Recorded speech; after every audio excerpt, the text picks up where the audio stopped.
Good morning, everyone. Good afternoon and good evening. So here we have our session, which is on COVID impacts. We have 4 papers that we are going to listen through. And as usual, we are going to go sequentially, 1 paper presentation, discussion, and so forth and so forth.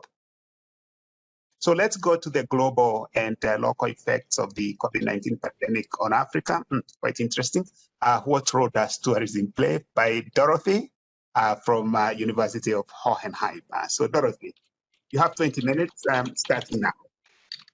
Yes, I'm starting now, and we start global instead of local with Andalusia. We try to make it a wider study on tourism. I'm presenting today a joint work with my colleague Anne Feuerbacher, also from Hohenheim University.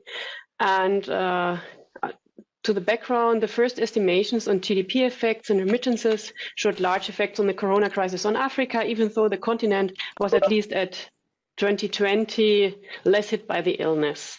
So we were interested in the transmission channels of the crisis, and then tourism soon came into the focus of our research. So that led to the study with the title Global and Local Effects of the COVID-19 Pandemic on Africa. So what role does tourism play?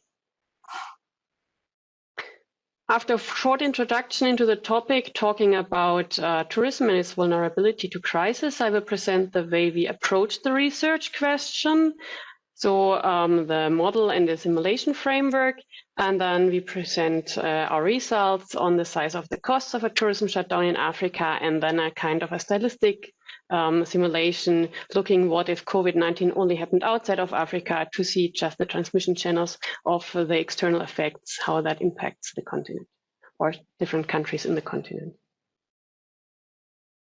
For the background, so tourism is increasing worldwide and also to Africa. Here you see the number of arrivals of international tourists since 2016. I sometimes only say tourism, but talking in this speech, I always talk about international tourism, just to make that clear. You see an overall increase in the Middle East and North Africa and Sub-Saharan Africa. Here you see also the 6 countries we selected to detail in our study. That's South Africa and Egypt here with the larger numbers of tourists arrivals, and then Nigeria, Kenya, Zambia, and Ethiopia. All of the countries seeing increasing numbers in the recent years. But here you see already some year-to-year variations, some severe year-to-year variations. If you look on Sub-Saharan Africa, here you see a decrease in during the financial crisis, and you see for North Africa and the Middle East the effects of the Arab Spring and terrorism problems. When we look on relative terms, we see that international tourism contributes an increasing share in worldwide to GDP. That's depicted by the red line you see here. About 1.5% of GDP worldwide accrues to tourism. And in Africa, that's depicted by the yellow line. That's the share of international tourism in GDP for Africa. It's above the world average. You see a slight decrease since 2007, but in the last years, since 2016, you see again an increase in the number of, or in the value in the share of tourists relative to GDP. The countries I left gray just for the visibility, but just to talk about, so in the lower, the 2 low countries here are Central Africa and Nigeria, with relative low tourism, and the high share in tourism are Egypt and Ethiopia. And what you see from this graph also is here that you see strong year-to-year variations in the share of tourism on GDP, in GDP. So, and in 2020, the numbers plummeted to 10 to 25% of tourists arrived after April 2020 in Africa. And I believe the number still maintains very low in the first half of this year. So we have a strong decrease. In average, 2020, the number of tourist arrivals was 70%, minus 70%. Tourism is perceived as a source of growth, especially in less favored regions, and that's true for developing and developed countries. And therefore, tourism is also seen as a major source of foreign exchange, diversification of the economy, and a source for employment growth. So many countries support tourism and have a strategic framework in place. Examples are for Africa, the African Union, which support tourism in a strategic framework, Ghana, Nigeria, South Africa, just to name a few. However, there's a problem with when you look on the scientific literature, there are ambiguous results or findings with respect to the linkage between tourism and growth. And the reason for this unconclusive results might be that the tourism is relatively volatile. What you have seen already in the data, if you look on the trends, you see quite strong changes between different years. Reasons for these differences are domestic and global. The risk of in the destination countries discourages tourists from visiting those areas, risks accruing from geopolitical risks, natural disasters, crime, threat of global tourism or disease outbreaks. So in the destination countries, an example would be for the disease would be Ebola, basically canceling out all tourism to Western Africa. In that years, or a high uncertainty in the origin countries also impedes tourist inflows to the destination countries, and that can be unemployment or recession. And if you then perceive tourism as luxury good, that's one of the first things which decline, especially the international tourism, and especially the long distance international tourism. So it's not only things in the destination country that affect the tourist arrival numbers, it's also the things which can happen outside this country. And that doesn't even need to be a real conflict. So a study of Theo Chaos on the Eastern Mediterranean showed that even a verbal conflict between a destination country and others had a negative impact on tourist arrivals and increased the volatility in the destination country. Example would be during the Euro crisis, there were some verbal, not even a conflict, maybe just arguments between the German government and the Greece government, leading to less tourists from Germany to Greece in these years, just because the feeling of uneasiness from the German part, so severely impacting then also the Greece economy or recession.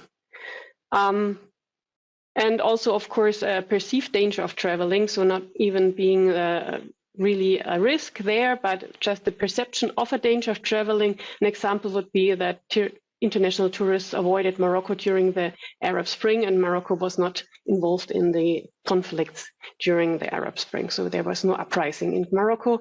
Morocco was very stable, and still the tourists ceased to arrive.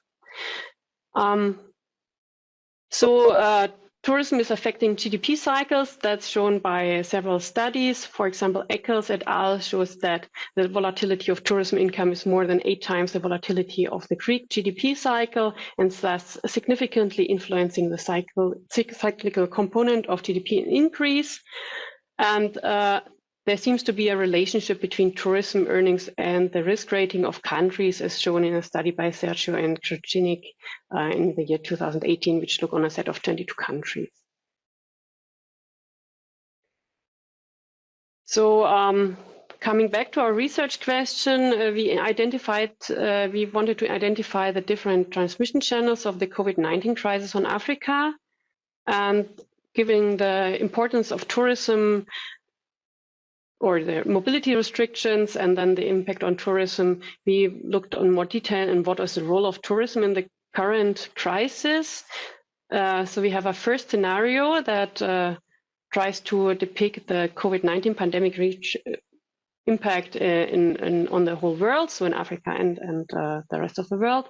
And then we do a kind of stylistic second simulation to identify transition channels where we only do the global effects on Africa, and the rest of the world has the pandemic, the full shock. The modeling framework we use for this is a static global CGE model. We use Metro. It's derived from Globe and from the Globe model, and the database derives from the GTAP model. It's a little bit augmented with OECD data. Maybe Christine will talk more about this model later, but I'm also happy to give you some more detail in the discussion if you're interested. We aggregated the database to 19 regions. The focus is on the African continent, so we have regional aggregations.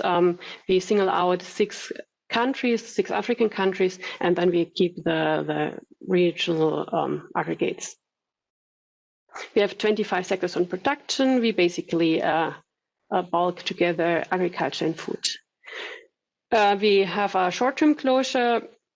Production factors are immobile, fixed government expenditure, and a flexible income tax to internalize all the welfare effects. And then we have investment volume also fixed. We have a flexible exchange rate and a fixed current account. Let's look on the simulations setup. This slide shows you how we try to perceive the effects of COVID. So we have 4 categories of shocks: global outbreak effects, local mortality and morbidity effects, local containment policy effects, and indirect impacts.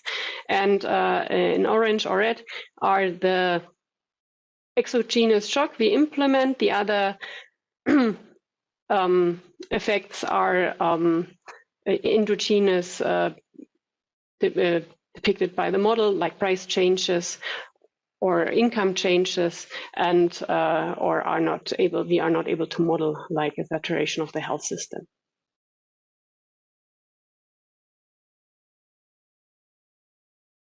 Let's start with the global effects. We have first the decline in receipts from international tourism, which we want to shock. That's our main variable, our main shock. There we shock tourism sectors in the productivity.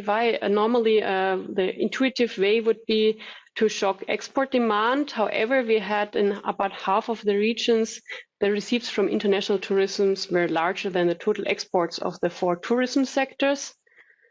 For example, more than 4 times for Ethiopia, and for South Africa, more than 50%.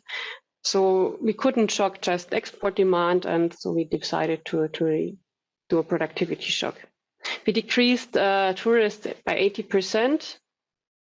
The international tourist receipts are sourced from the World Development Indicators. And then we broke down these tourist receipts onto the different sectors, on hotels, restaurants, recreational, other services, and transportation. In addition, also air transportation went down in addition to tourism because the flights just didn't happen. We assume a 50% global average decline. We have an increase of costs of doing international trade, where we increased the trade margins by 25%.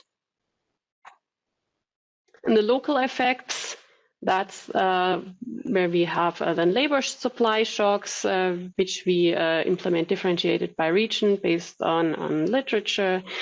We have healthcare costs, which we actually did not shock or include in a shock because we didn't find a clear trend here. Some healthcare costs, in some countries it went down and up, and there were inconclusive numbers.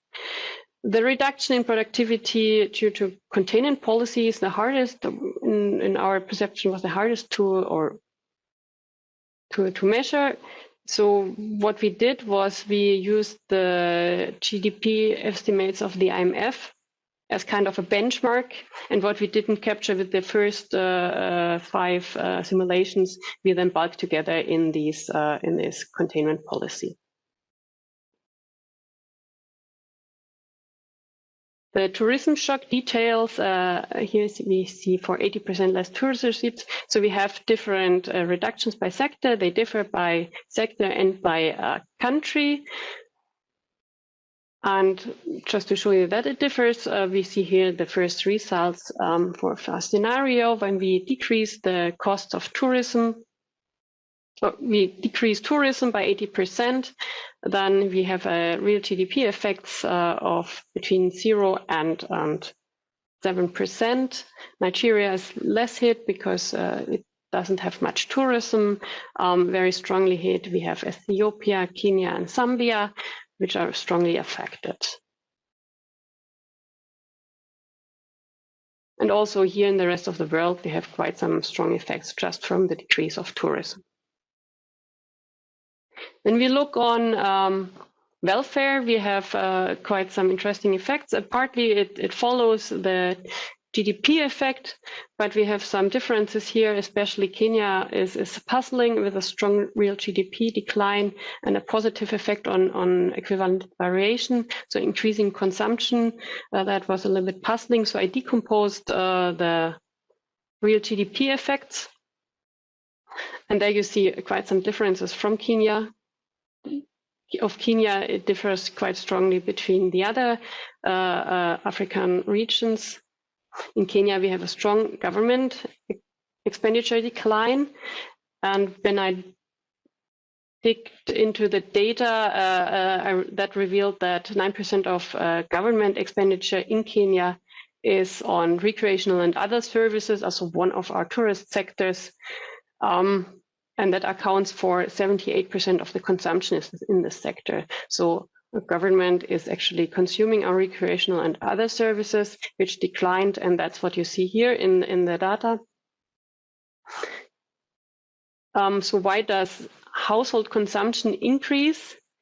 Also, research in the results and data revealed that that's coming from a decrease in household savings, resulting from the depreciation. So the increase in foreign savings and a fixed investment made it less necessary for households to save, and they decreased savings. So I found that a little bit strange. I ran several variations of the closures, but still I remain with this positive effect in Kenya on consumption.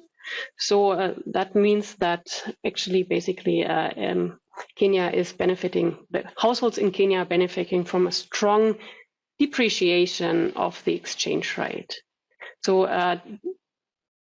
exchange rates depreciate for various countries. For Ethiopia, 7%, for Kenya, 8%, for Zambia, 5%, South Africa also 1%. So the countries with the high tourism shock also see the depreciation. The other countries or regions experience an appreciation of about 1%, so less severe. And that is to expect this strong depreciation. If exports decrease, then the exchange rate needs to depreciate to somehow balance these losses of tourism. And that's what we see here. 2 minutes. Okay. So let's look on the cost of tourism shutdown relative to general COVID. So how strong is our tourism effect to our total COVID simulation? In red, you see tourism, and in gray, the first 4 simulations of us, so tourism, air transport, transport margins, and labor supply. And then in blue, the IMF benchmark. You see we have some problems here that we already, with tourism, we are above the IMF's benchmark.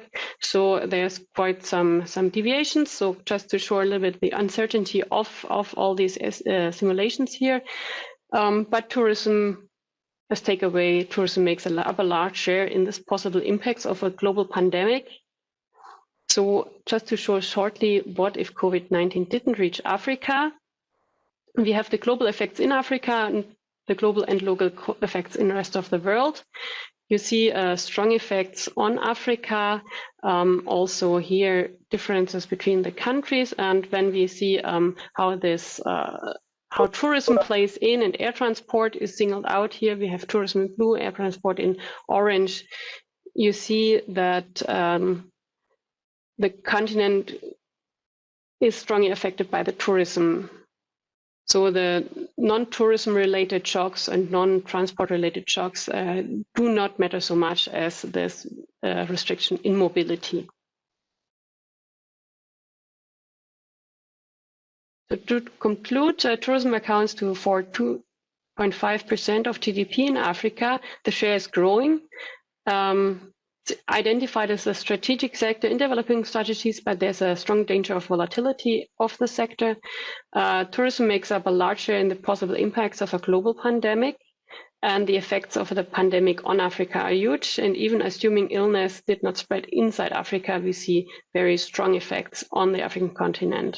And we identify the mobility restrictions as a major channel for these negative effects, in especially the loss of tourism and less air transport. So thank you very much for your... No, thank you, Dorothy. So we have about 10 minutes to... There's a first question to you from Roberto on the chat. Have you a single representative consumer or household in each country? And if so, how did you implement the decline in tourism demand?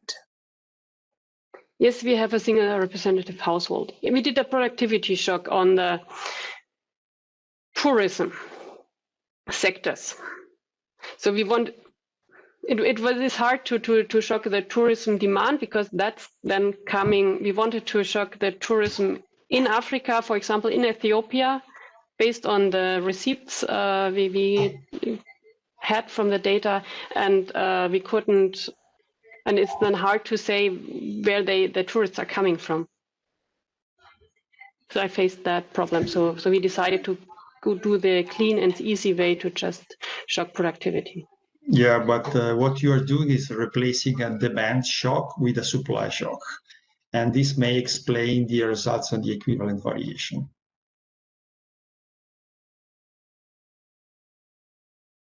But we're interested in the international tourism, which just didn't happen.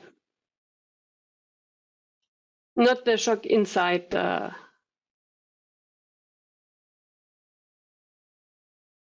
Yeah.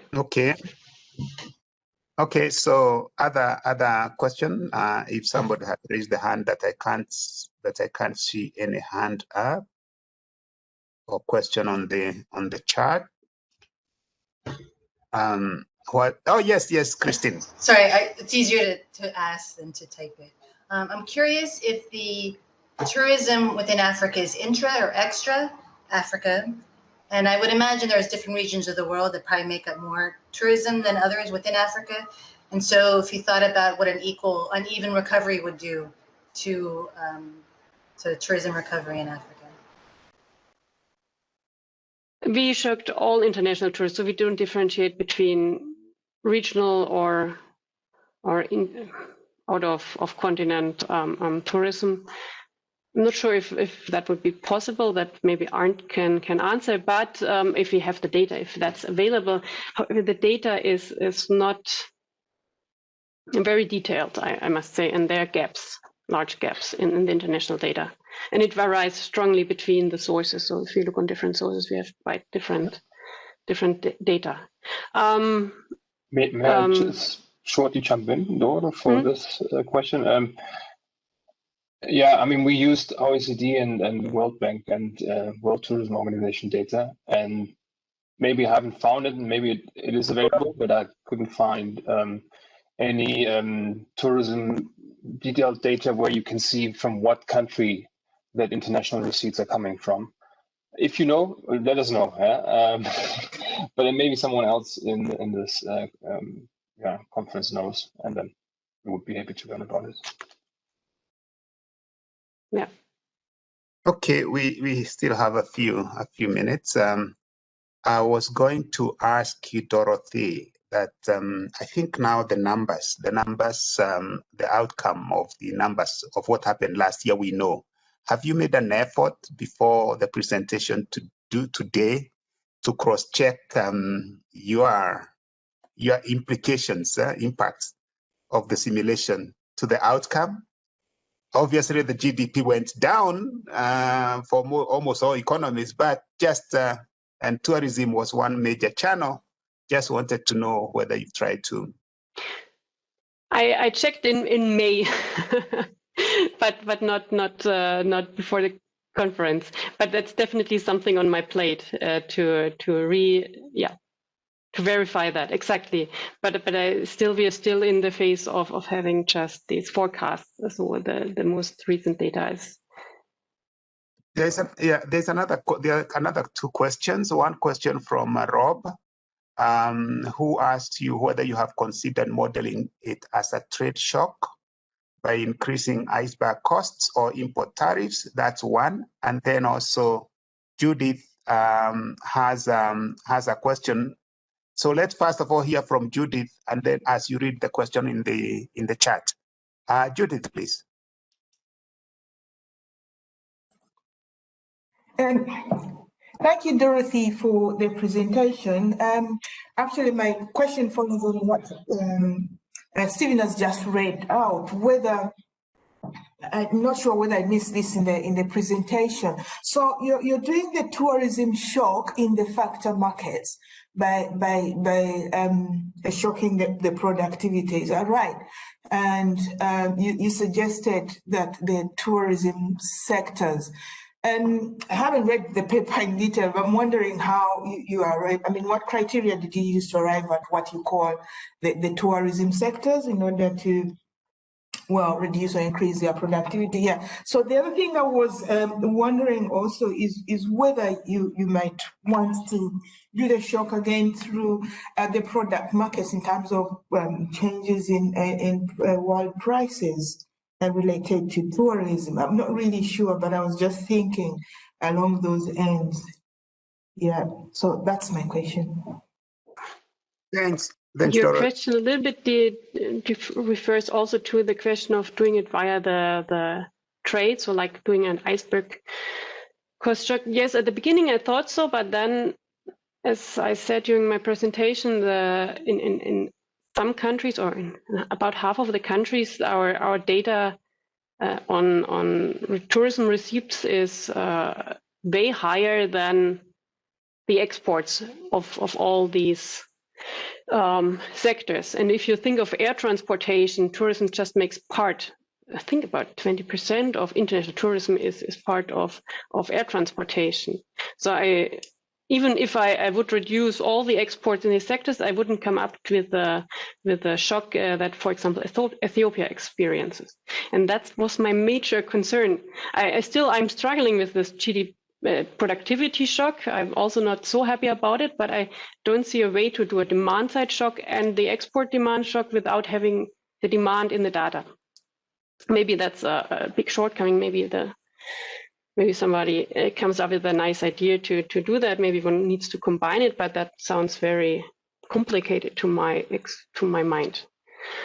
So I thought it's more clear. And given that, for example, when we look on aviation transport, the airports are there, the staff is there, the planes are there. They're just not starting. That's a productivity. I think that's fine to model that as productivity shock. Everything is in place and not running. And for the tourists, it's the same for the hotels and everything. So I thought that might be defendable to do a productivity shock in this regard. Okay, thank you, Dorothy.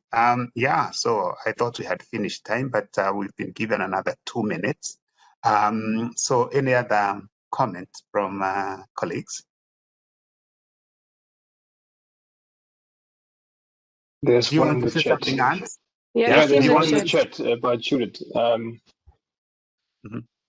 Yeah. Okay, yeah. From Prismec. Yeah, please. With a negative productivity shock, prices increase instead of decreasing in a demand shock. I think that's it's an explanation. Okay. And she's asking why we use a static model instead of a dynamic model. Toro. Yeah, I hope the COVID shock is just one of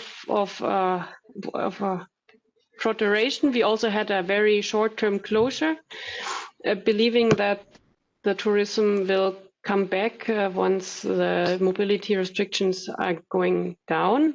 So that was our attempt to do a short term.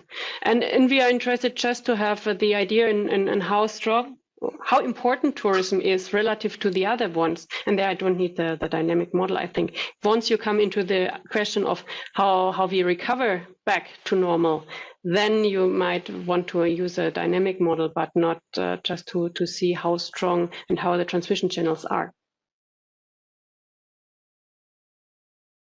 Thank you. I think with this, we come to the end of this. We go back to Roberto. So thank you, Dorothy, for your presentation and also for colleagues who raised comments and questions. Roberto, back to you. Thank you all. I got closer to the router. I also get out and get in the meeting. I have no problem in following Dorothy's presentation. So let's keep the finger crossed. Perhaps the upstream is more critical than downstream.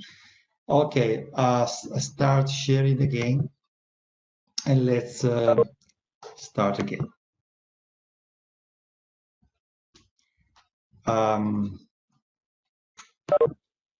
Okay.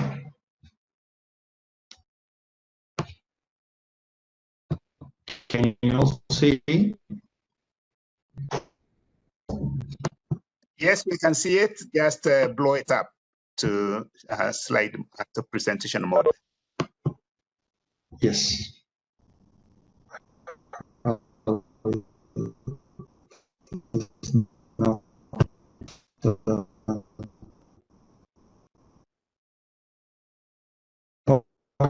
Okay.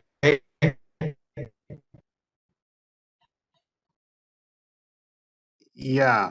I think your internet is still breaking a bit, but please, please go ahead and see. We'll see.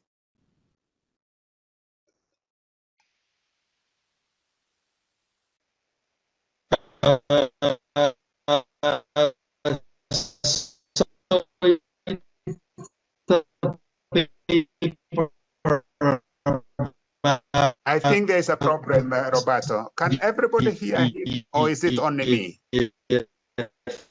Oh yeah. So, Roberto, we're still having a problem with your connection. So we will put you to the end of the queue, Roberto. We'll put you to the end of the queue. You try to change the connection. So we may want to go to WAFA.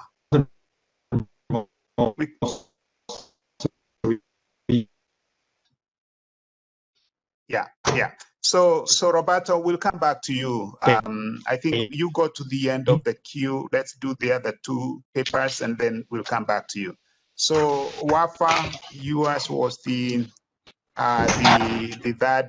third paper. So let's see.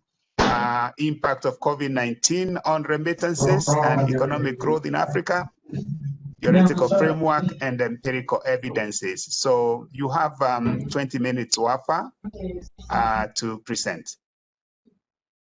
Good morning, good afternoon, everybody. I hope that you are seeing my screen. Yes, we can see it. Thanks. I will try also to put my video, maybe.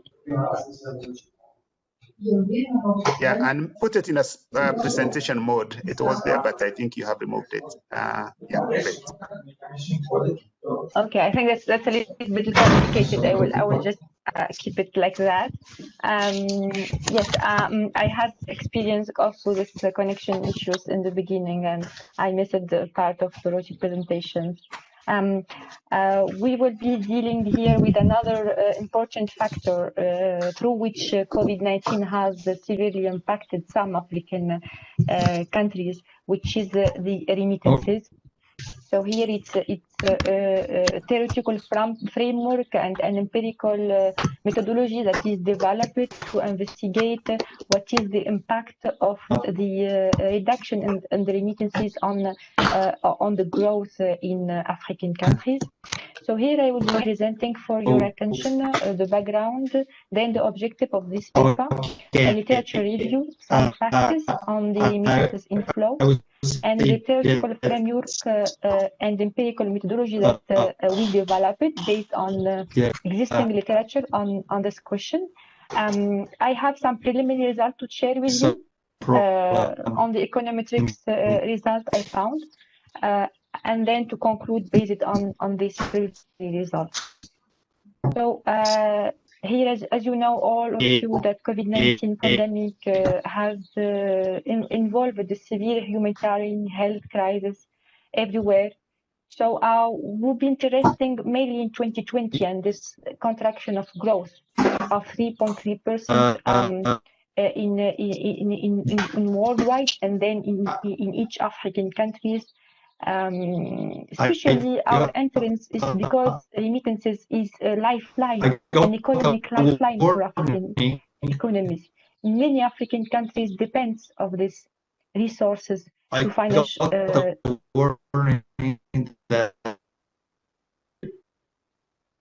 Hello? Roberto, you can mute, please. You can mute, please, Roberto. Continue, Wafa.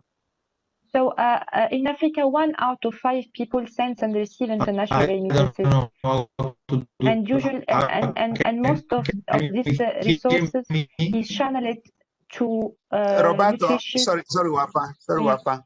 Roberto, please mute your mic, Roberto.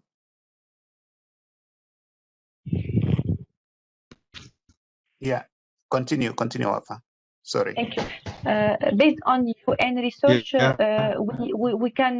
we can identify remittances as a main resource channeled by migrants receiving these sources to education, health, schooling, house expense, and we were wondering what are the implications that this can have on our economies. So the paper wants to study that growth and poverty implication of remittances. The idea for us was to evaluate the economic and social consequences at national due to this global fall in remittances. So here we look to the literature and we can find the mitigated impact. Some literature say that yes, it is a main source for poverty reductions. It can promote growth, and this is very important in order to tackle poverty and to support African countries in their development aspiration. Other research in the area, however, pinpointed that the money transfers may have also some negative effect on the growth. So through the reduction of the labor resources being migrating to other countries. So, and this would have some implication on the real exchange rate and resource allocation from tradable to non-tradable sectors. So here it's very important to look to this question in the context of African economy to better understand what are the implications. As you know, African countries and many countries in the world have put in place this fiscal nets in order to support their population during this difficult period, and really understanding this impact could help policymakers to formulate more help to vulnerable population that depends on this lifeline. So I will look to the question based on econometric way, looking to the impact through some literature review. The paper of Esmegalo et al. Analyzing the effect of remittances on the CPT increase with the degree of linkages across sectors, both at demand and supply side shocks. And then building also on the literature developed by DG and all also in the IMF context, who proposed a macroeconomic model with input-output sectoral linkage to quantify how the change in aggregate demand due to an additional income from household remittances propagated through the network of input-output linkages in selected African countries. So the effect of remittances on the Egyptian economy have proven to increase with the degree of linkages across sectors. This has been identified also in the literature of Laborde in 2019 and ongoing to 2021 using the Mirage model. So here there is a need to calibrate the model to estimate the sector level output growth due to decrease of remittances inflows. So here, I think I have some difficulty. I jumped to the CGU modeling. I think that the order has been somehow moved. So here, just from this figure, I wanted to highlight it to the extent to which remittances is very important to African countries, because remittances is a main source of funding available for populations that proved to be more resilient in the time comparing to FDI. As you know, FDI has significantly dropped, especially in Africa within the COVID-19. However, remittances shows better resilience during this challenging period. So the COVID-19 has involved the job losses, decline in incomes, both for senders and for recipients. Migrants represent 8% of population in 6 of the 10 countries mostly impacted by COVID-19. And in those 6 countries, 20% of remittances inflow comes from Africa. So the large economies in North Africa, Europe, and Central Asia host also a large share of African migrants and are a source of more than 50% of total remittances sent to the region. To understand from that is that the countries hosting African migrants has been really impacted by the COVID-19, and this was expected to have severe implication on these important inflows. Here, I try to look to this relationship between change in growth and change in remittances inflows. We can see here that there is some simultaneous evolution, some linkages, cycles needs to be seems to be rather going in the same lines with different points. We can identify, for example, in 2009 the reductions of remittances.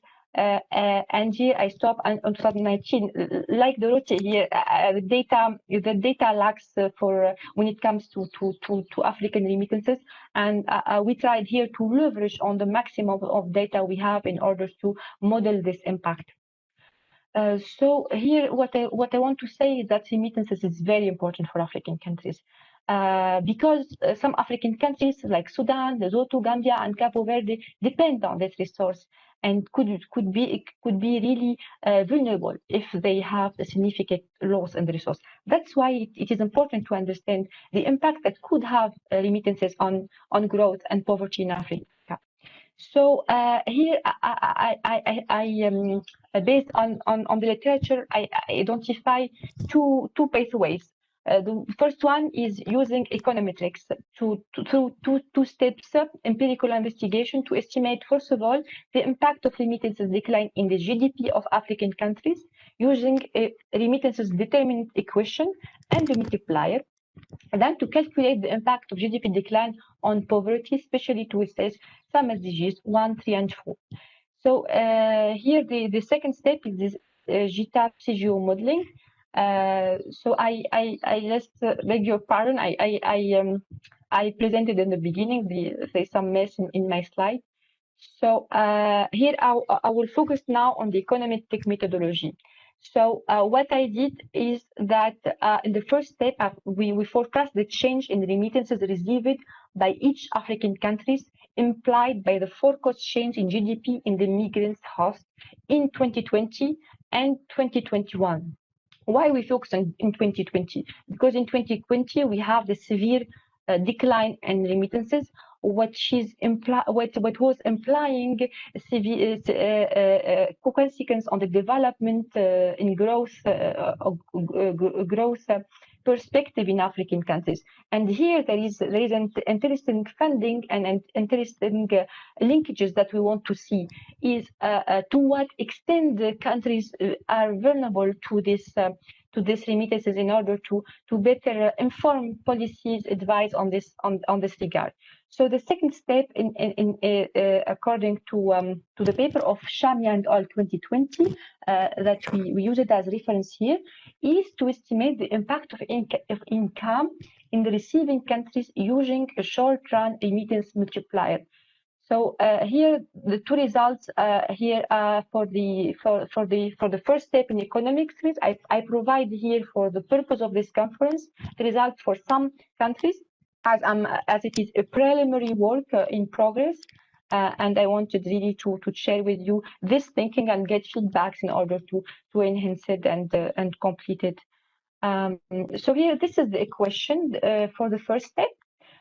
It is a remittances determination equation based on some common indicator used in the literature. Usually, the remittances are analyzed using a ratio remittance on GDP, home income countries.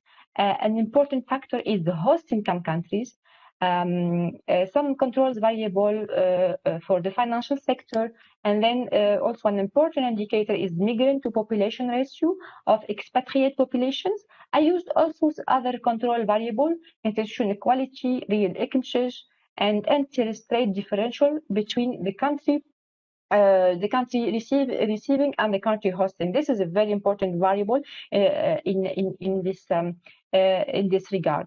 So here, the computation, the value of this paper is that we developed this differential of interest rate and differential also in the income, because we leverage on the bilateral database proposed by the World Bank in order to identify the 4 top destinations for African countries, and then to be able to produce a result per country. So here, some data source is not exhaustive because I'm still working on enhancing the result. So I leverage on World Bank database. They are really leading on data collection and remittances, and then different indicators from World Economic Outlook and UN data. So the result here is very interesting. The first result I got is the estimated host country income elasticity of remittances. What that means? The change in remittance flow for a country in response to a change in the host country income. We have seen in Africa that in some countries, remittances has been resilient, and African migrants are showing figures high when it comes to supporting the population in Africa during that period. Here, when this elasticity is greater than 1, that means that the migrant being very sensitive to change in the host country income, 1% increase in host country income will lead to an increase of remittances inflow of more than 1%. So here, as you see, in Burkina Faso, Côte d'Ivoire, Ghana, Mali, Nigeria, we are observing that the sensitivity to change in the income is high in these countries. An interesting finding here is with Egypt, when we have this non-expected negative sign. Egypt has shown resilient remittances inflow during this important period. I will move here to the forecast growth rate of remittances. So using this elasticity of remittances, I computed the forecast growth rate of remittances by using the forecast of growth in 2021 and 2022. Here, what we see is that for countries like Congo DRC, Ghana, Mali, and Nigeria, we have a significant decline in growth. rate of remittances. And for Egypt, we have rather an increase. I think that here for the figures, it's said that the forecast of growth rate of so here the main finding that we can draw from that is that the impact of COVID-19 on migrant remittances is highly dependent on the elasticity of remittances to change in the host income. For all the selected countries in our preliminary analysis, the inflow of remittances are negatively impacted by the decline in the host country's income, except for Egypt for the time being. Where the remittances inflow are more resilient to variation in the host country income. This could give us some explanations why we have such kind of relationship between these two phenomena. So it is therefore important to investigate further this relationship. So here the second step we will be doing is to investigate the implication on growth using econometric model in order to better understand that, and then the implication of decline on the remittances by calibrating the CGU model using this elasticity that we compute in this first stage to determine the implication on growth and then on poverty. So this is a work in progress, and I was benefiting from your expertise to enhance it. Thank you very much for your attention. No, thank you. Thank you very much, Wafa. Thank you for the presentation. It's quite clear. Comments, questions, suggestions, and you can even just open your mic or put something on the chat.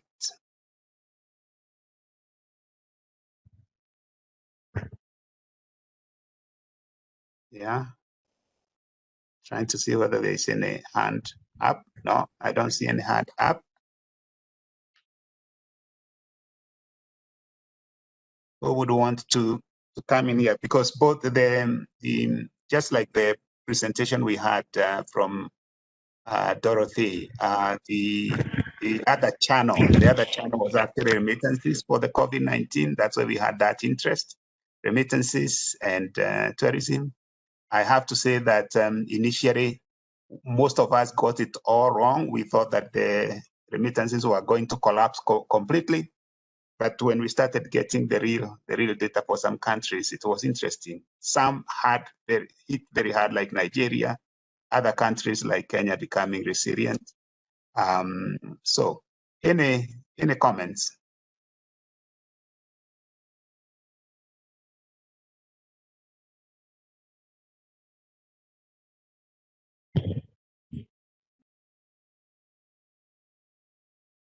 Yeah, I hear somebody opening their mic, or is it an echo from you, Wafa? I don't know.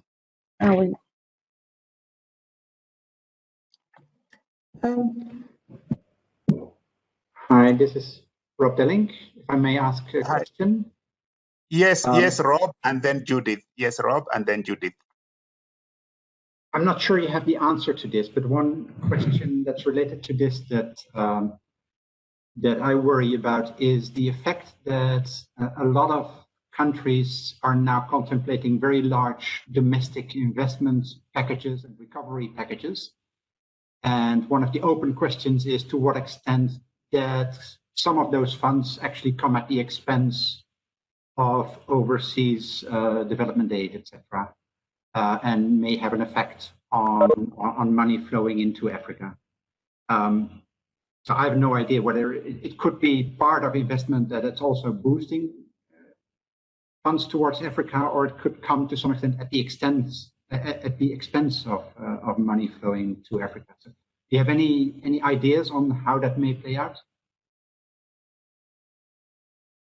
Okay, let's get another question to Judith, and we'll come back. We'll take the two together. Judith.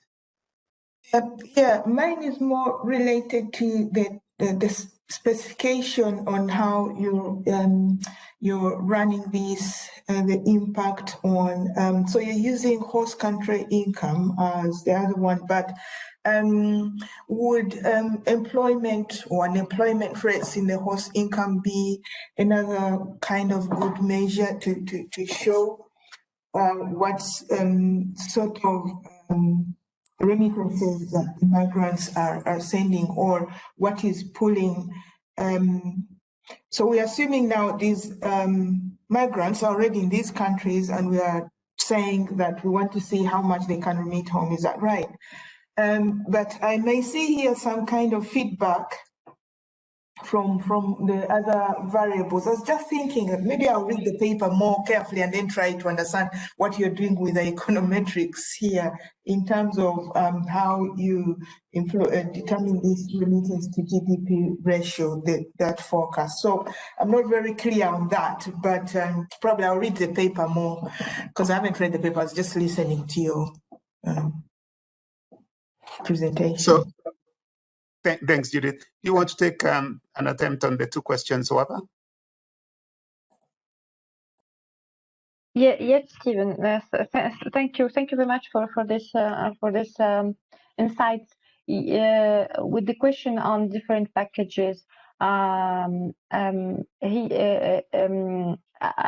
think here that the background of this question is about the amount of supports. There's two dimensions here. We have the liquidity coming from outside in support to African countries, and we have the second one, the package engaged by African countries to support population.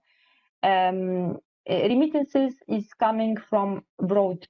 So the inclusion of remittances in this analysis of GDP, I'm seeing that rather impacting on through the reduction in the income based on the elasticities.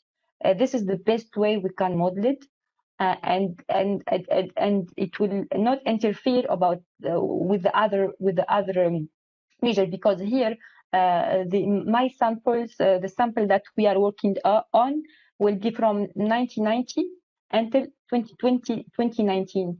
So here we are looking only to the relationship between remittances and growth, and we are not taking into account that effect that could come through stimulus from outside or from inside. So I think here there is a reduced risk from that aspect, but I will be keeping an eye when modeling that in order to mitigate that risk. With regard to Judith's questions on employment, through the literature on remittances and how we can determine remittances, the main variables is the income in host countries, and this is also relevant for Africa, because based on my analysis, the first stage I do this preliminary descriptive analysis of data in Africa. Then I go to the econometrics using all that variable and try to understand the impact. And the most significant parameter for African countries is this income in host countries. Some countries may be more vulnerable or less vulnerable, or we have this tendency of migrant remittances to be resilient to shocks. For example, in 29 with the crisis, we have seen this resilience. We have seen only a decline of 5%. Here also, it's another demonstration that African migrants are really committed to help countries in this difficult time. So I took that as a robustness check with the employment. And Judith, I will be working on a new version of that paper, including the results. So I would be happy to get your feedbacks. Maybe if you can touch base by email. No, thanks, Wapa. Just to add on the first part of the question from Rob, I think Rob was also asking that in the host countries of where most of these remittances are coming, those countries are having huge packages they are giving to the economy. Basically, the trillions of dollars that the American government is giving to the economy, and it's happening also in Europe. Now, is it possible that those packages are impacting through the remittance channel, the African workers that are working in those economies? I think that's what I understood to be the question, and also whether those packages are impacting on the ODA source. So it's a question of the substitution between. I think it's a substitution. There are some substitution effects that are going to happen there, and also complementary effects that are going to happen, because if you stimulate the economy, then the Africans who had lost their jobs will get some work. And I think that's the question he was asking: how do we capture that? So we can think about that in addition to what you have mentioned in terms of the packages within the country provided by the African countries, because they did also give some packages. Now, I think, yeah, that was exactly the question. That's what Rob is saying. So we will explore it further. So with this, I think we come to the end of this presentation by Wafa. Thank you very much, Wafa, and for doing all the hard work and just putting my name there, just because I allowed us to use our time to do that. Thank you so much.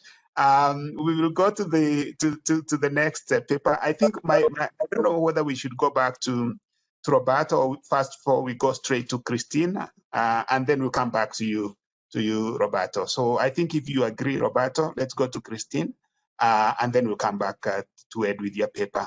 Christine, please. Christine is looking at the economy-wide, the analysis of the impact of COVID-19 on the global economy. You have the floor, Christine. Thank you, Chair, and thank you to the GTAP organizers for putting together a very interesting conference this year. Allow me a moment to share my screen. Interesting.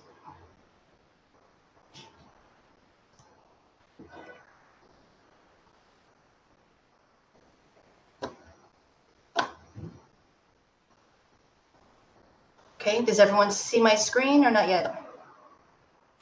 It's clear, thank you. Okay, good. So this work I'm presenting today is done in conjunction with colleagues Shemek Kowalski and Frank von Tongren, also with the OECD. And what we're doing is we're using the OECD CG trade model Metro to assess the economic impact of COVID-19 pandemic and the associated policy responses on the global economy and international trade. This is our first step in producing a new base scenario that includes the economic effects of the COVID-19 measures and government supports, from which we'll base future analysis. As such, the focus of this first exercise is only to include what happened in 2020. Now, we had hoped to present results at this conference, but we're still working on the modeling scenarios. So instead, what I'll do is first I'll present briefly the Metro model, the assumptions that we're trying to incorporate in the model to simulate what happened last year. I'll discuss some of the issues we're encountering. I will talk about some expected results based on some parallel work we did analyzing trade data. And then at the end, we'll try to use the expertise that's here today to maybe get some feedback on our modeling strategy. So Metro model, and this is the same model that Dorothee had presented earlier in this session. Metro stands for Modeling Trade at the OECD. The CG model, static, so there's no time dimension, and generally medium run. The model database we're using is GTAP version 10, reference year 2014. It's a multi-country, multi-sector model. The focus of Metro is trade policy, so it includes an extensive set of trade-related policies, including border tariff rates, export restrictions, as well as domestic taxes and support. Metro explicitly incorporates global value chains by distinguishing bilateral trade by end use. So this distinction enhances the ability to model movements of goods and services along the global value chain. The model can also produce trade and value-added indicators to assess how a policy shift influences how a country participates in the global value chain. For this COVID-19 analysis, we aggregated the database to 26 sectors and 30 regions. And the closure assumptions are similar to what Doro had also used. We assume that government income is fixed, their spending is fixed in volumes, and their balance is flexible. Exchange rate is fixed, the current account rate is flexible, investment is fixed as a share of domestic demand. And then for labor factor markets, we assume that land and capital is immobile, and labor is mobile and can be unemployed. So this is our kind of short-term closure setting. Now we want to simulate what happened in 2020 to produce a base scenario that includes the impact of the COVID-19 pandemic. As we all know, there are many factors related to COVID-19 that had an effect on the global economy and trade last year. Many countries implemented measures and restrictions to try to contain the virus, which also had economic consequences. The size and the impact of each of these factors were unequal across countries and sectors. And we're going to include 4 types of drivers into the model. Labor productivity, due to the reduction in the physical on-site presence of staff and the abrupt shift to teleworking, changes in consumer demand related to confinement measures, restricting non-essential activities that required face-to-face interactions. We want to incorporate the increase in trade costs because of the new measures put in place at the border to control the spread of the virus, but also had the effect of increasing the cost of trading goods and services. We're also incorporating government financial support to households and firms that were negatively impacted by the COVID-19 containment measures. Now, this exercise is similar to what we did last summer to try to model COVID-19, but now we have data on what actually happened in 2020. And as much as possible, we want to incorporate this real information into the model for our current analysis. So I'll now go into more detail about each of these assumptions that we're trying to incorporate into the model. Now, as far as labor productivity, for the simulation, we're going to assume a labor productivity decline of 4% in the short term due to firms reducing activity, the reduction of physical on-site presence of staff, and the abrupt shift to teleworking. And we're only going to apply this 4% decline only to the share of labor that cannot work from home in each sector in each region. And here we're using some estimates from colleagues at OECD that produced data on the share of workers that can do home-based work by sector and region. So what you're seeing here, this is the average decline in labor productivity that we're trying to implement in the model. We see that services sectors like finance and insurance, information and communication on the left-hand side of the screen have a high degree of teleworkability, and therefore the decline in labor productivity is going to be much lower than those on the far right-hand side of your screen, where there are the sectors like food, services, transportation, accommodation, that require face-to-face physical presence. And this is the average productivity decline by region. So here, obviously, what you're seeing is the decline in labor productivity depends on the structure of the economy.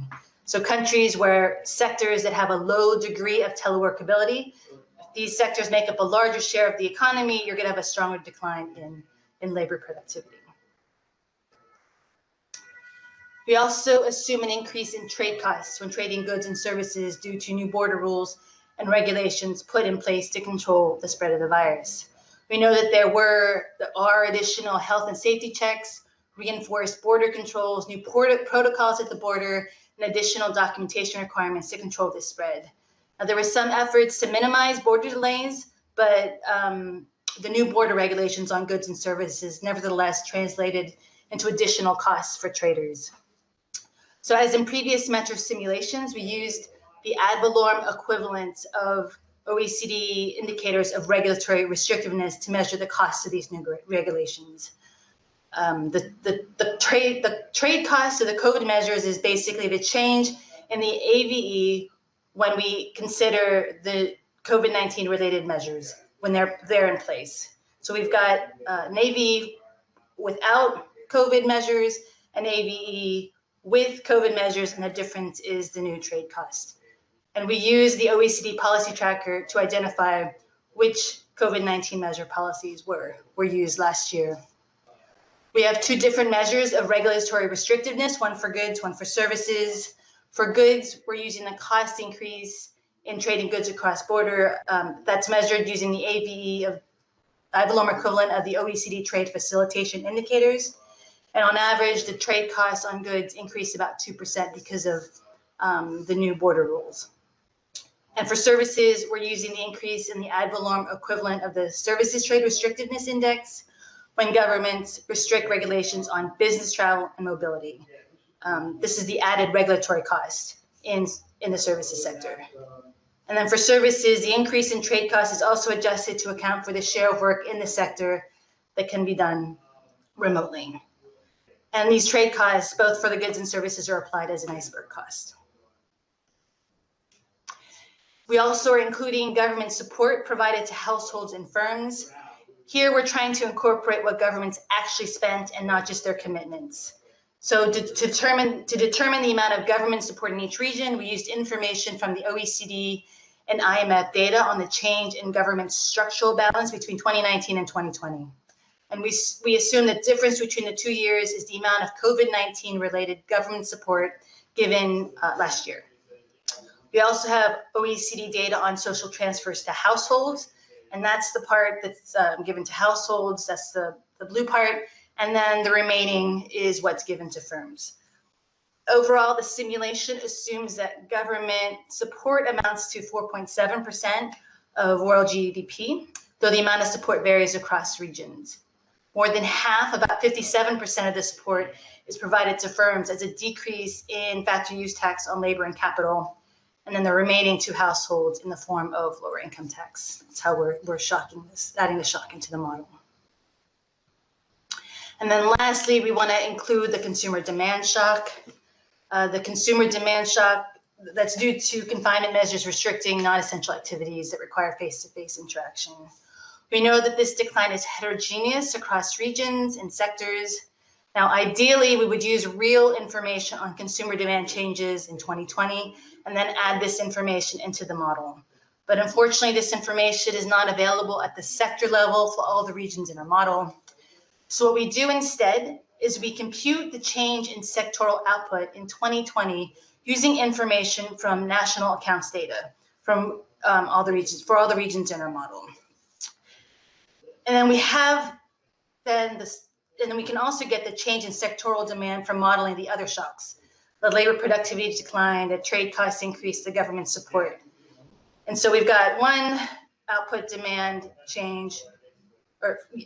change from national accounts data, another from modeling everything but consumer demand, and then the difference between the two is the implicit change in output due to the demand shock. So then the last step then is to take this implicit change for each sector in each region and put that into the Metro model and let the model determine the changes in consumer demand. So the chart you're looking at now, the chart represents the global change in output for each sector. The black diamond is the total change based on the national accounts information. The yellow bar is the implicit change in the global output we attribute to the consumer demand shock.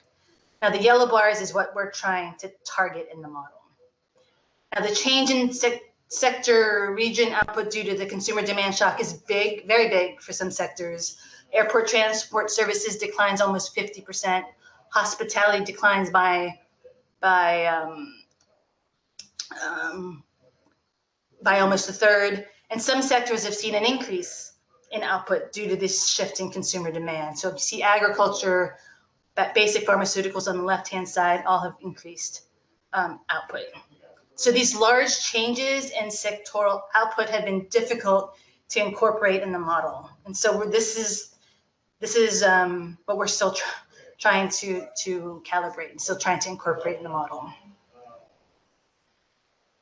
And so this chart shows the output by sector and region due to the demand shock. So a bit more detail. So this is a change that we're trying to implement in the model. The red cells are very large declines in demand. The green cells are large increases in demand. And then the yellow are relatively small changes. So the point of this graphic is to show the heterogeneity of the output changes that we're trying to target. And it's this size and heterogeneity of the shocks, both across regions and across sectors, that's making the calibration of the demand shock really difficult for us. All right, so this is actually the major issue that we're encountering. I mean, we know that CG is about making incremental changes to reach the next equilibrium point, and we're trying to incorporate large output changes in one go that are quite different from the base. So we're pushing at the edges of equilibrium modeling, not just CGE. But we believe this is still an important exercise because this framework makes sure that everything is consistent and without leakages when incorporating shocks into the model. And it's with this framework, as we all know, that we can trace direct and indirect effects of the various shocks that we're implementing. Now, we do have some results that we can expect once we get all our shocks worked out. So in a separate project that we're doing at the OECD, we are looking at the impact of the COVID-19 on directions and change and the structure, the impact of the COVID-19 on changes, on directions and structure of international trade. So we're using data from various sources to examine what happened to trade in 2020. And based on this research, we hope to find similar results from the metro modeling exercise. And in fact, we can use this research to validate the results that we get out of the modeling. And so from this parallel research that we did, we know that services trade was hit harder, and it's been recovering at a slower pace than goods trade. And this is mostly due to the decline in trade and travel and transport services. These are the two major categories of internationally traded services and suffered the most from the COVID-19 restrictions on international travel. We saw that the product structure of merchandise trade changed a lot, where trade in some goods have increased while others have declined. I'll show you a graphic of that in a minute. And then we also know that the geographic structure of trade shifted to China, and this is related to their ability to supply needed products and inputs for the supply chain. Okay, so here this graphic is to illustrate my second point, that the product structure of merchandise trade changed a lot. This is the percent change in trade of the 20 most traded products at the HS2 digit level. And we see here that trade in several products plummeted.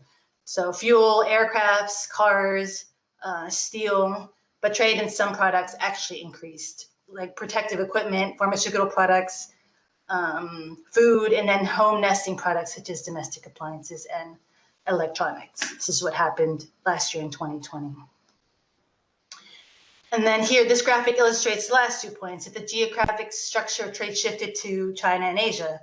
So what you see here is change in import shares of the countries that are listed in the rows among the imports into the countries listed in the columns. So blue means countries are increasing import shares, red, countries are losing import shares. And we see that Asian countries, particularly China, which is the first row, are making up larger shares of imports into the country in 2020 versus what their shares were in 2019. And this sort of makes sense. China was first hit by COVID-19, first to be hit, then first to recover. So China and countries in East Asia and Pacific were the suppliers that could fill in the supply, which could not be secured by other suppliers due to lockdowns last year. So those are some of the results that we're expecting to get. And now I'm going to loop back to our modeling exercise to ask for feedback from the audience, to ask, like I said before, we're having trouble really calibrating this COVID demand shock. So how have I explained to you using determining what the output shock is, and then calibrating that in the model and letting the model determine what the demand shock should be. Is that the best way to calibrate this demand shock? I mean, is it even possible to use a CG model to calibrate this shock? And yeah, is it possible to model what happened in 2020 using a CGE model? So I'll leave it at that. I thank you for your attention, and I look forward to hearing your thoughts. Thank you so much, Christine. Very, very interesting. And like the last question you've asked, I think last year's conference, there were conversations on this. And even during this year's conference, I think many people are trying to answer this. So anyway, there is a question that is already on the chat. I think this is from Roberto. Roberto, please. Yes, two things. First, I put a question on the chat about the drop in labor productivity, which if I correctly interpreted, there is the largest drop in labor productivity occurs in agriculture, and this is a little bit counterintuitive. And also in the result, you show that agricultural output normally has not declined. So how can you justify this seemingly contradictory points? Then I have a much larger comment on the last very important point you raised at the end of your presentation. Okay, so thanks for that question. Yes. First, the labor productivity. First, we just have basically a stylized assumption that the labor productivity declines 4% due to the reduction of physical presence at your job. And then we kind of adjust this, thinking that if you can at least do your job at home, then your productivity is not going to decline. And so because agriculture, you have to be on site, there's no ability to do telework. So that's why relative to these other sectors, the decline in agriculture is much higher. And then for the decline in output, the global decline in output that we saw, I can show it again if that's useful. But what you see is if you looked at the gray bars, which is the decline in productivity, that actually does decline. So agriculture productivity is declining due to the labor productivity, but it's this increase in the consumer demand and increase in government support that's actually bumping up total agriculture output, that's helping out agriculture, which is one of the reasons why we want to use the CGE model to run these simulations, because we can decompose these different effects. And at that point, Roberto, you can make your comments. Yes, no, you raise a very important point in the end. Is CGE modeling the adequate tool to I can see that I'm not very sure about this, although I am using myself. And it's all about how do you interpret the result of the simulations? Because basically we are in a neoclassical framework where you are looking for a situation where you get simultaneous equilibrium in all markets. And you can wonder if in an exceptional situation like we experimented last year, we can cope with this very, very strong assumption.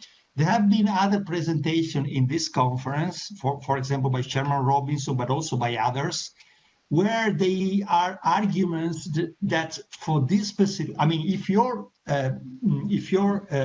target is simulating realistically what was going on, maybe they suggest using a kind of, they call it some multiplier, which is a variant of input-output, where you have fixed prices, everything is driven by quantities.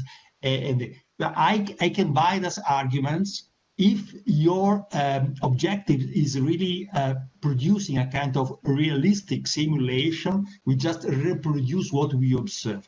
However, in the CGE, we can also have other objectives. For example, in the paper, I can hopefully present, I'm saying, no, I'm not interested in saying replicating what is going on. I just want to figure out what are the forces of structural adjustments, okay, that have been triggered by the COVID shock. And I am well aware that this, for getting an hypothetical equilibrium, we may need 3, 4, 5 years, and not all markets reach the equilibrium at the same speed. So the exercise I'm doing is a totally hypothetical one, studying the forces towards a structural adjustment without aiming at doing a realistic replication of what was actually observed. So the question is basically, it all depends on what are your final aim of your simulation exercise. That's my opinion. I would like to hear your own opinion. Okay, thank you. Before you respond, Christine, is there another person who would want to come and, because you're going to respond to the proposal from Roberto, and I see Frank has also put on his camera. I don't know whether he wants to say something, but is there any other person who wants to come in? If not, yeah, Christine, you can come in here. No, and that is our dilemma. So one reason why we're doing this simulation is because we want to basically run a second simulation on that, on the recovery. And so we feel like we have to get this first base right in order to be able to really say something legitimate, I don't know if that's the word, about the economic recovery. But we've had some of this discussion, and Frank is one of the co-authors, as well as Shemek, who's on this call, about whether or not this is an equilibrium situation in 2020. I mean, we've also said that we do have some like slag, that we have an unemployment. So in a sense that we have some things are not quite, we're not saying is clearing fully, but we're struggling, and that's, we're struggling with this concept. Frank. Yes, hello, Stephen. Good to see you. Hi.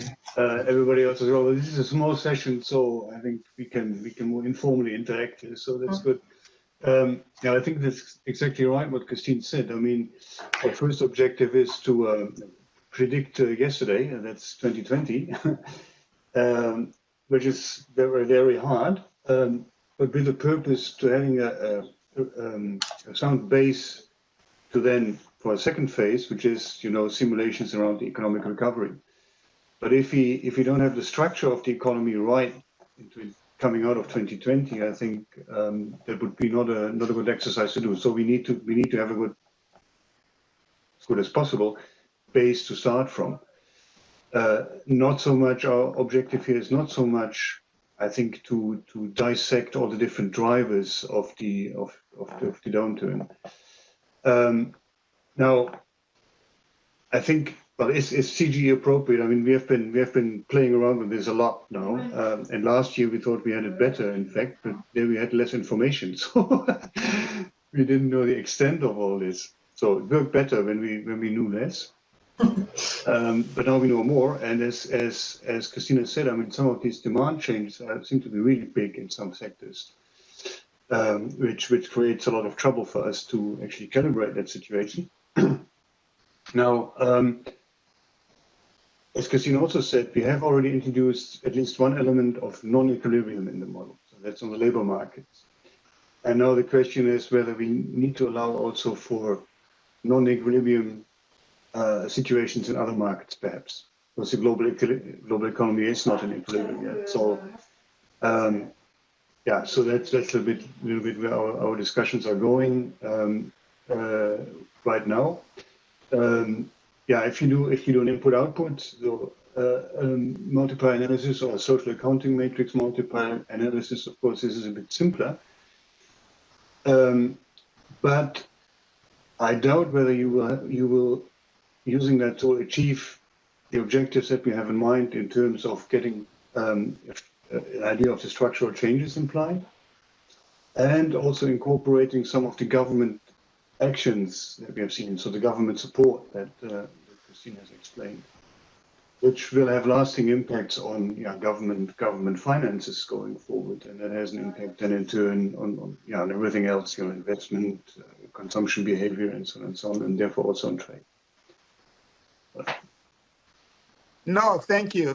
I think it's the clarity of the challenge is clear, and I think the suggestions are also clear, and the limitations of the Sherman's Robinson's approach and what you are intending to do. But I think it's very clear what you're trying to do, and we wish you the best in being able to capture that baseline that can allow you look forward. I think the the information that you shared with all of us about how you want to build a team, including the reductions in the productivity, the trade costs, all those were very clear. I was looking at the one on financial services, and then because I thought it was I thought with the digitalization it should be lower. Then I realized that you have insurance inside there, and I think the insurance costs most likely went up during the pandemic. Then yeah. That's okay. So if there is no other question, we look forward to next year's conference, because surely this should come back. Recovery. Yeah, and it's going to be in Kigali, as you know. So we look forward to. I think I should be saying that. Yeah. So we look forward to seeing you there and listening more to this. So we'll go to the next paper now. Thank you very much. And we go back to Roberto. So thanks, Christine. Roberto, we must be able to hear you now. You had a very clear intervention. So you take it away. Thank you very much. I try to do several small things to fix the issue. I hope now it can work. I will keep my video switched off if it does help. Okay. Now start sharing my screen. Once more. Okay. Can you see the slides? Very clearly. Yeah. Okay, okay. Let's keep finger crossed. Once more, yes, my work is a little bit different for many respects. I am focusing on a regional CG model, so not the typical global standard GTAP model, and also focusing on one sector only. Okay, we are basing this exercise on a totally new regional general equilibrium model called MEGA, and also based on a SAM that we developed ourselves. Okay, this SAM includes 87 commodities, 84 activities, 3 regions: Andalusia, rest of Spain, rest of the world. Importantly, 2 households. So we have, from the very beginning in our data, 2 representative households, 1 for residents and 1 from no residents, generating consumption. And basically no residents. Okay, and now the no residents are basically coincide with tourists. Okay, 1 public sector, 8 primary factors, and a sector for investments.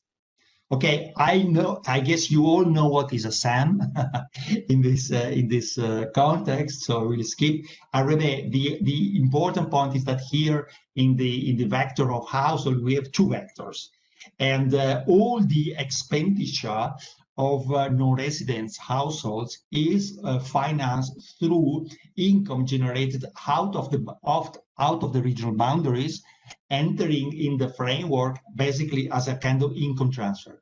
So the kind of exercise we are doing is very simple.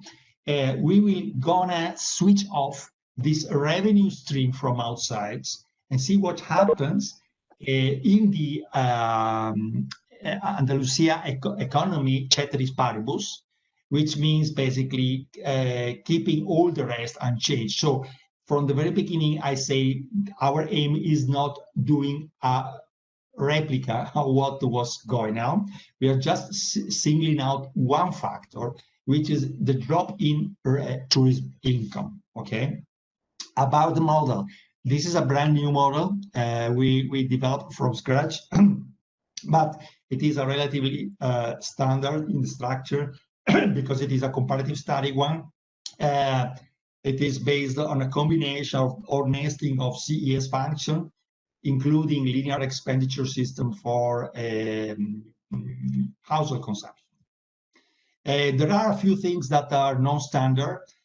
First of all primary factors are not perfectly mobile, A constant elasticity transformation function is used to allocate the factors among the various productive activity, such that basically factors are attracted by a sector where they get a higher return, but not all.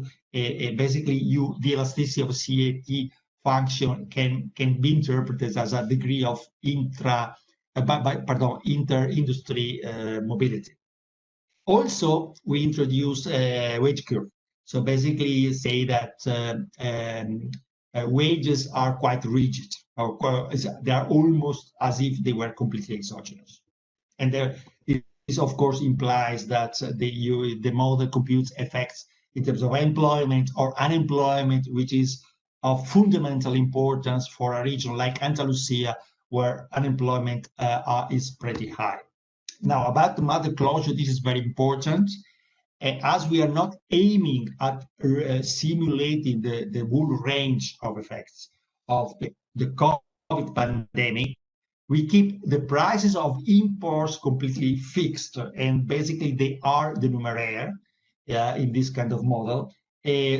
All exports are completely exogenous, all right? So, of course, a drop in exports is another major factors of the story, but we keep it exogenous. Also, and very importantly, all income transfer to from household and the public sector, from most importantly from the rest of Spain to Andalusia, are exogenous and fixed.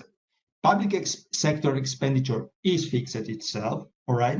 So when we look at the tourism, I have to underline that even semi-automatic mechanism, like, for example, unemployment benefits for workers in the tourism sector, they are not accounted for. We are only looking at the effect of the drop in tourism revenue, okay? And also, for all factors that are no labor, we use the standard closure where you have a fixed supply. Now, in order to identify the shock, we look at the data we have. We have data on expenditure in Andalusia by international tourists, not by domestic tourists. And you can see that in the 2020, basically there was a drop, especially in spring month, basically going down to zero.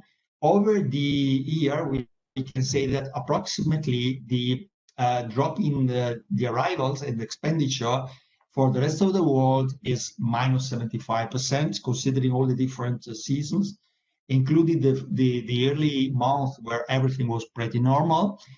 From the rest of Spain, we set a little lower shock, minus 70%. This is just estimated. And basically, in the model, the shock is relatively simple. We just reduced the two income transfer that feed the tourism demands and from rest of Spain and rest of the world. About interpreting the results, once more, I repeat, this is classic comparative static one exercise.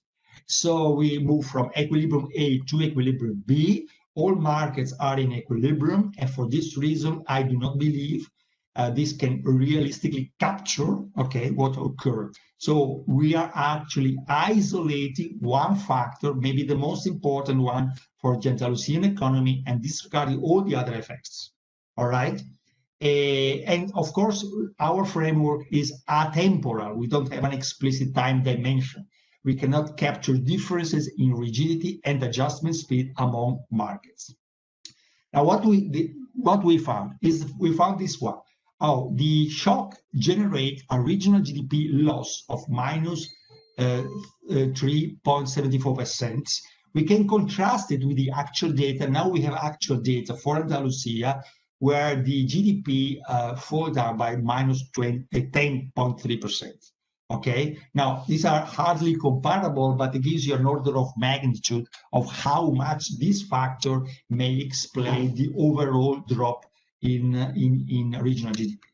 But if you look at the price index, basically this is a kind of we say GDP deflator, okay, in our model is minus 1.28%, and actual data show that on average price stayed more or less frozen, minus 0.2%. This is also an argument for using input-output like models if your aim is to simulate realistically, as we were about to discuss.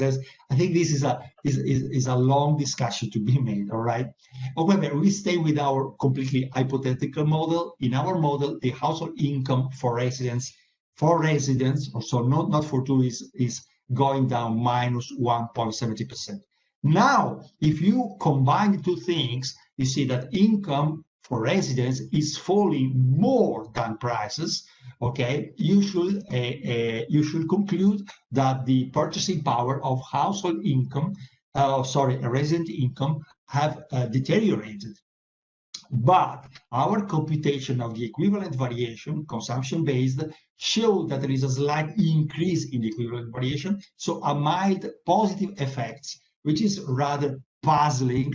Okay, also in our model. How can be that? Before getting to that part, I can say that in the picture we can look at what happens at the sectorial level. At the sectorial level, you get first of all that the sectors most related to tourism are of course hit harder. And these are, for example, the most important one is accommodation services, but also food and drink services, cultural services, where you can notice that there is a drop in quantity on output and in prices, okay? That is just witnessing this sudden fall in demand. Now, as it is typical in CGE model, there is a kind of rebound effect. So even if this is at the macroeconomic level is a negative shock, there are some sectors which try to compensate or to absorb this macro negative shock. And we found in our model that construction, for example, but also other, for example, information services, research and development, actually gets an increase in both prices and output, meaning that in this case we can talk about a positive demand shift. Another very interesting thing is that if we look at total factor income and in employment, we see a kind of similar picture, because when we disaggregate, we found that the employment is reduced in many categories of labor, but it actually increased for agriculture and low-skilled workers, right? And we can see this in the employment as well in the total factor income, right? And I can anticipate that this is actually not really driven, or not the main factor here is the construction sector. And I can also say that nowadays, in Andalusia, in the current time, construction is the fastest growing sector at the moment. So it seems to confirm our results. Let's get back to the puzzle, the equivalent variation puzzle, right?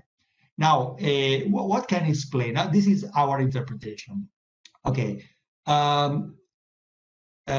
It turns out that the consumer price index is actually decreasing more than total income of resident household.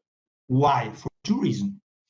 A substantial share of residents' income is related to transfers, and we kept transfer from government or from outside the region, fixed and exogenous. Of course, this reduces the fall in income on one hand. On the other hand, we noticed that not the general price index, but the consumption price index is falling quite significantly so. And why this is so? Well, basically, because we are reducing very strongly the consumption of non-residents, but consumption of non-residents is correlated with the consumption of residents. In other words, the sectors that are mostly hit, for example, accommodation services. Accommodation services is very important for tourists, yes, of course, but it is also very important for residents, right? And also, for example, cultural services and other things like this, they are important for tourists, but they are also important for residents. So when the prices go down, they go down significantly in an index, and consumption price index is reduced much more than the general price index on one hand. On the other hand, the available income for households doesn't fall that much because there is a kind of buffer effect related to transfer. Okay. We also wanted to look at the environmental impact, and to this end, we did a very kind of simple exercise. We just borrow from the GTAP database the coefficients of CO2 and non-CO2 and air pollutants associated with space. So a kind of input-out coefficients, no? Emission per unit of output. We applied to our model only for Andalusia, and we found this kind of result. So it's another way of reading the economic output result. In terms of domestic production, so we can distinguish between effects due to domestic production, effects due to private consumption. And in domestic production, we notice a decline in CO2, but a very minor decline on non-CO2 emission, and actually an increase in air pollution.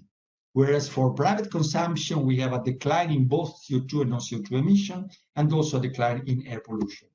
When we look at the emission from production, we look at the sectoral level, we see that the results are mainly driven by what was happening in land transports. All right. Consider that there is also a component related to maritime and air transport, but this doesn't actually capture, for example, air transportation between Andalusia and other regions. But well, basically because we are assuming that no residents are already here, and they just cannot spend that much as before.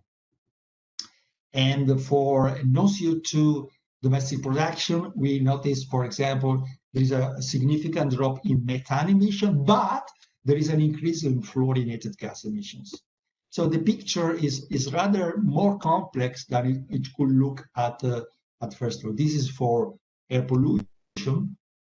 And in order to understand a little more, we try to decompose the two effects that are at work here. What are the two effects? Well, basically, okay, there is one rather obvious thing, that if the economy is slowing down, all the activities are slowing down, of course, all the associated pollution will also be reduced.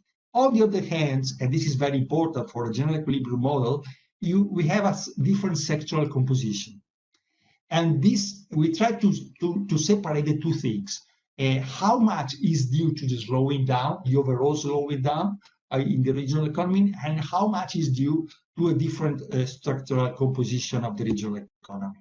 Well, it turns out, basically, that as expected, the scale effects are all negative, and they are also pretty similar. Well, basically because we are assuming a kind of proportionality between output and emissions. But in terms of structure, you see here, basically the changing economic structure contributes to a worsening of pollution, with the exception of CO2. So this means that the structural change component is generally negative. This means that the different sectoral mix generated by the tourism dimension will push the regional economy towards more polluting industry. Why? Well, basically because tourism has much to do with services, and services, they're not very polluted. They're not very intensive in pollution in general. And when we switch to other industries like construction, agriculture, they have a much more significant impact in terms of pollution. Concluding remarks. So we try to isolate this factor among the many factors that have affected the regional economy. We found that they generate very distributional consequences. In other words, not everybody is equally affected by the macroeconomic shock for the industrial level and also at the level of household. We don't find evidence of welfare reduction for resident household in the aggregate, and once you reach the equilibrium, we don't have reached during 2020, right? Now, this is, of course, there is a limitation in our model. We only have one resident household, a representative household. We cannot distinguish among different classes, so we guess that if we look at a final detail, we can identify vulnerable population which were not protected for unemployment benefit and things like that. But this is something that speculates above our model. This is not exactly what our model produced. Also, saying that it was bad for humans but good for nature is a little bit too simplistic. If you look at the environmental impact, we saw that the picture is a little bit more complex. Of course, the slowing down the economy reduce the environmental pressure, but not for all categories and in the same way. And also there are counteracting forces, like we saw that a change in the structure of the economy, which actually make the economy a little more pollutant on the energy. Okay, and the net effect is what we see. Okay, this is the end of my presentation. I hope you will be able to follow me without a major problem. Thank you very much. Wow, thanks, Roberto. It was very, very clear. So we'll open it up. We have some minutes to, yeah, so very interesting. So who would like to go? Take the floor first.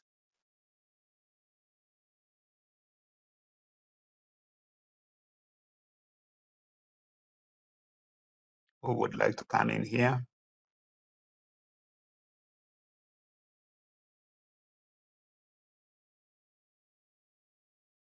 Sure, we know those who knows Andalusia. I don't know Andalusia, but at least I understood it. Spain, and it relies on tourism. But I like the where you have ended with the net effect of the analysis. Interesting findings. But are there people with methodological questions? No, this is the case of a regional economy so strongly dependent on tourism. Yeah, yeah. Judith, I see your mic is on.